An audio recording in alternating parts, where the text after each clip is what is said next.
O Olímpia venceu o time do Cerro Porteño, nosso adversário nessa semana é o Olímpia, né, não o Cerro Porteño.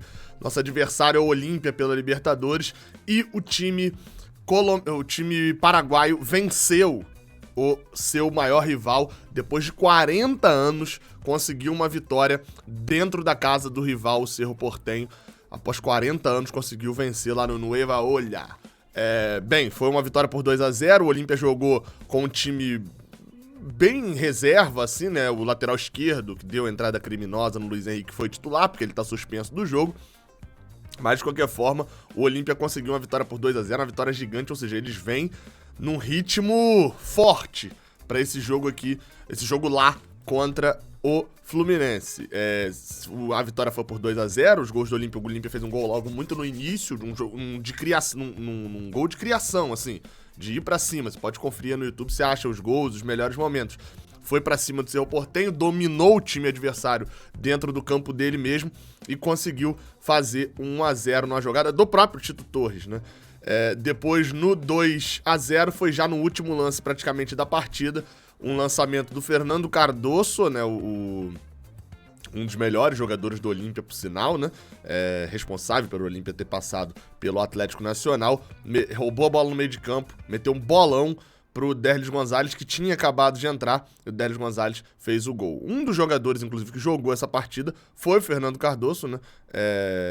Jogou ali por alguns minutos também contra o Cerro Porteño. O Olímpia ganhou por 2-0 e com essa vitória eles dão uma recuperada ali no Campeonato Paraguaio, mas acima de tudo eles ganham moral para enfrentar a gente. Por sinal, neste momento que vocês estão vendo esse vídeo aqui, eu já devo estar no Paraguai, estou indo para o Paraguai, vou na madrugada desse domingo para segunda-feira, e o meu próximo vídeo aqui já é em território paraguaio. Para acompanhar, obviamente, esse jogo entre Olímpia e Fluminense, jogo de volta. Lembrando, a gente ganhou por 3-1 o jogo de ida, não tem gol fora de casa como critério de desempate. Se o Fluminense tomar um 2-0, por exemplo, como aconteceu, tomara que isso não aconteça, o jogo iria para os pênaltis lá no Defensores del Chaco. Eles vêm com moral e a nossa moral foi abalada, nem tanto pelo campo, mas vamos embora, vamos falar aqui dos dois assuntos que ainda faltam. Tanto o Luiz Henrique e a postura do time, se isso vai abalar e, enfim, o que pode acontecer ainda, alguma dúvida que você ainda tenha sobre essa venda. E também, é claro, falar do outro assunto do momento, né, que é a semifinal do Carioca. Só se fala em outra coisa. Vamos embora, giro de notícias. Vinheta do...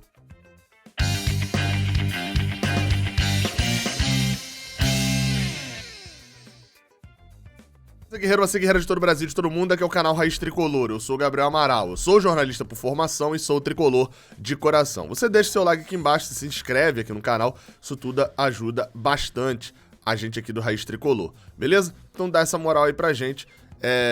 E vem aqui embaixo também clicar. Ah, tá, estou indo pro Paraguai graças a Outsider Tours, tá? Eles estão patrocinando aqui o canal Raiz Tricolor. Talvez agora já esteja muito em cima pra você ir pro Paraguai, mas tá pensando em jogo de fase de grupos, ir fora de casa, etc? Cara, segue eles no Instagram e vai lá conversar com eles na DM lá do Instagram, eles vão te passar o WhatsApp também e tal, pra você entrar em contato e já começar a dar uma olhada. Em pacotes, em alguma coisa, de repente, vou fazer uma viagem, às vezes você é casado aí, tem só você e sua esposa, ou você e seu marido, quer fazer, o Fluminense vai jogar na Argentina, a gente engatilha ali, faz um segunda, quinta, o jogo do Fluminense na quarta-feira ali na Argentina, já conhece a cidade ainda e tal, dá pra fazer isso, vai lá na Outsider, eles são especializados em futebol, então eles garantem o ingresso no hotel, por exemplo, se você comprar o pacote, facilita muito a vida de quem é o torcedor que tá indo pra fora do país. Vai lá, o link tá aqui na descrição, dá uma moral lá no Instagram deles. Vamos falar sobre Campeonato Carioca. Depois de falar isso tudo, vamos a Campeonato Carioca. Bem, o Fluminense enfrentará o Botafogo que empatou com o Audax Angra, lá em Angra dos Reis, por sinal, e foi ultrapassado pelo Vasco na última rodada, com isso ficou na quarta posição e vai enfrentar a gente, que foi o primeiro. Primeiro jogo, o manda do Botafogo, e será na segunda-feira, dia 21 de março, às 8 horas da noite, no Engenhão. E o jogo de volta será no dia 27 de março, num domingo, às 16 horas da tarde, no Maracanã. Isso marcará o reencontro do Fluminense com o Maracanã. A outra semifinal entre Vasco e Flamengo, os dois jogos serão no Maracanã, porque São Januário não tem a condição de receber as duas torcidas, né? Isso foi até bom a gente não pegar o Vasco, tá? Porque a pressão que o Vasco ia fazer, e a gente sabe como funciona a FERJ, pra poder esse jogo ser em São Januário, e mesmo sem condições nenhuma de suportar as duas torcidas lá, seria muito grande. Então, Botafogo e Fluminense. Por que o jogo é na segunda, Gabriel? Não faz sentido nenhum isso. Cara, pior que faz. Foi um pedido do próprio Fluminense. O Fluminense joga na quarta, dia 16, lá no Paraguai, deve voltar ao Brasil na quinta, no dia 17, e obviamente a volta de viagem conta como dia trabalhado e etc. E o jogo, a princípio, seria no sábado, porque você não pode ter dois clássicos no mesmo dia, né? Os dois clássicos no domingo e o jogo de volta de Flamengo e Vasco é no domingo. Então, pra poder facilitar isso, o jogo seria no sábado ou na segunda. Como o Fluminense volta do Paraguai na quinta, só teria um dia de regenerativo na sexta pra poder jogar contra o Botafogo. No sábado, o Fluminense fez um pedido e o jogo foi remarcado pra segunda-feira, dia 21, pra ganhar um pouco mais de tempo. Já o jogo de volta, mantido no domingo, então o Fluminense vai ter aí pela frente um jogo na segunda com um tempinho a mais de descanso e depois uma semaninha livre até o jogo de volta, este que será no Maracanã. Então tá aí as datas, agora os próximos jogos, a sequência do Fluminense, você já está sabendo. Bem, o outro assunto é claro, assunto Luiz Henrique, segue o assunto Luiz Henrique. Bem, algumas dúvidas que eu vi que ficaram de algumas pessoas e tal, depois da coletiva do Mário Bittencourt do domingo, e algumas dúvidas, na verdade, que às vezes nem ficaram, mas vale um comentário, né?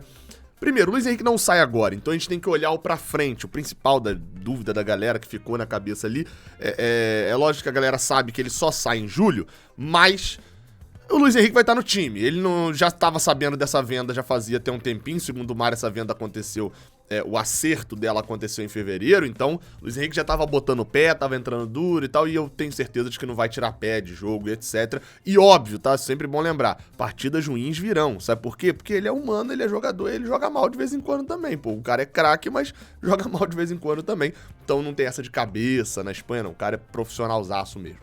Mas vale o destaque, ele fica até quando, Gabriel? Bem, a janela da Espanha, janela de transferência da Espanha, abre pra poder entrar. Lembrando, a janela de transferências ela não fala sobre saída. Pode sair jogador do Brasil a qualquer momento. O que talvez ele não possa é entrar em outro país, tá? Então a janela de entrada na Espanha, a do meio do ano, ela ainda não tem uma data exata pra poder abrir, tá? Mas, em geral, essas janelas europeias abrem entre ali o finalzinho de junho, início de julho, até agosto. Como que funcionaria isso? Quando que é a ida dele e quanto que isso afeta o Fluminense? Você saber exatamente a janela, a tendência é que, como pagaram já, o Fluminense vai tentar segurar o jogador até dezembro, mostrar ao Bet que é vantagem, de que ele vai ainda jogar mais, etc. Mas pensando na possibilidade do Fluminense não conseguir, que é o mais óbvio, né? O Bet pagou para levar na janela do meio do ano. Talvez o Fluminense consiga segurar Luiz Henrique até o jogo de volta das oitavas de final. Bem, quando que é isso? O calendário tá todo muito antes, muito antecipado por causa da Copa do Mundo.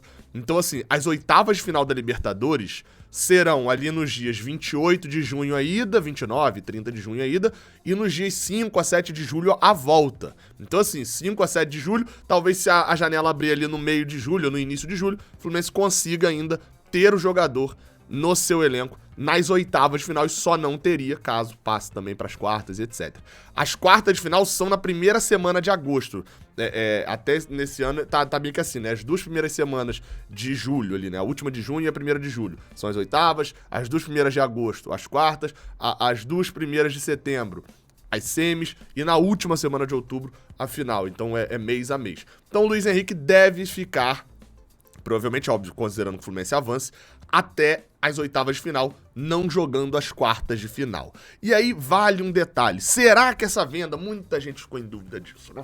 Será que essa venda, isso apesar de ter ficado em segundo plano, vai afetar o time? O time vai entrar baqueado na quarta-feira? Eu fiz essa pergunta a Abel Braga na coletiva de sábado, e ele bateu muito nessa tecla, e eu acho que pelo menos nesse ponto, foi um negócio que a gente sempre elogiou de Abel Braga, que ele blinda muito o time, ele consegue bloquear muito isso tudo do time. É óbvio que internamente Abel já sabia, provavelmente, da saída de Luiz Henrique, isso já, imagino eu, que foi conversado com ele também, ele estava sabendo disso. E o elenco do Fluminense, o grupo do Fluminense, é um grupo muito fechado, muito unido. Óbvio que há uma vantagem pra gente que esse jogo seja fora de casa. O Fluminense pode conquistar uma vitória. Na segunda-feira vai pegar o Botafogo no Engenhão. Não é um jogo de massa total. Talvez haja um protesto, deve haver protesto, inclusive, lá no jogo e etc. Com certeza vai haver, mesmo com classificação. Mas você já tem uma semana disso tudo e o grupo, obviamente, já vai estar muito mais acostumado a essa pancada. Então, acho que isso deve influenciar pouco no elenco do Fluminense, na forma de jogar e no tipo de jogo que vai praticar lá em Assunção.